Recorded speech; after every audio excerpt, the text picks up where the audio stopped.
الرحمن الرحیم اللہم صلی علی حبیبہ محمد المصطفیٰ صلی اللہ علیہ وآلہ وسلم۔ جس طرح کہ آپ نے سبق نمبر 5 ہمارے مکمل آپ نے سنے ہیں، بہت شکریہ ناظرین کا جنہوں نے دیکھا بچے کا قرآن پاک پڑھنے کا طریقہ۔ یہ جو قاعدہ ہوتا ہے یہ اصل ورکشاپ ہوتی جہاں پہ اس نے وہ ساری پریکٹیکل چیزیں سیکھنی ہوتی جو قرآن پاک کے اندر قرآن پاک عربی لہجے میں پڑھنے کا جو انداز ہوتا ہے۔ تو جیسے کہ پیچھے جتنے اسباق ہیں ان کا مجموعہ ہے سبق نمبر 6، جس کے اندر وہ بتایا گیا ہے کہ جب 3-4 حروف اکٹھے ان کے اوپر حرکات ہو یعنی زبر زیر پیش ہو تو کیسے انہیں ادا کرنا چاہیے۔ تو یہ قرآن پاک کے حروف ہیں، اس میں تقریباً زیادہ تر 85% یہی حروف آتے ہیں۔ تو آج سنتے ہیں اپنے ہی اسٹوڈنٹ سے کہ کیسے اس کو پڑھنا چاہیے، جہاں پہ زبر زیر پیش آ جائے ان کو کیسے پڑھنا چاہیے، لمبا کرنا چاہیے نہیں کرنا چاہیے، یہ ساری چیزیں آپ کو بتلائیں گے سبق نمبر 6 کے اندر۔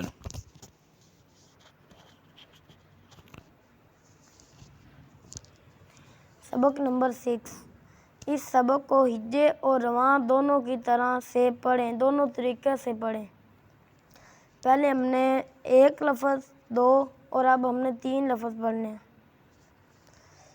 نون زبر نا، زا زبر زا، نازا، لام زبر لا، نازالا،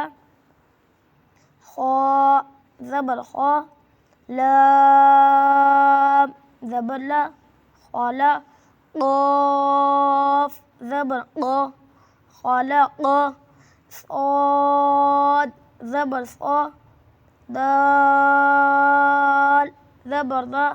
صادا، قاف زبر قا، صادقا، یا زبر یا، دال زبر دا، یادا، کاف زبر کا،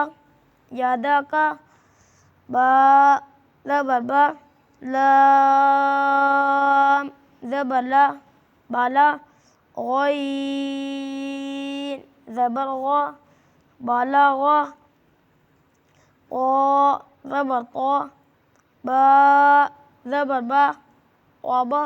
عین زبر ع، طابع،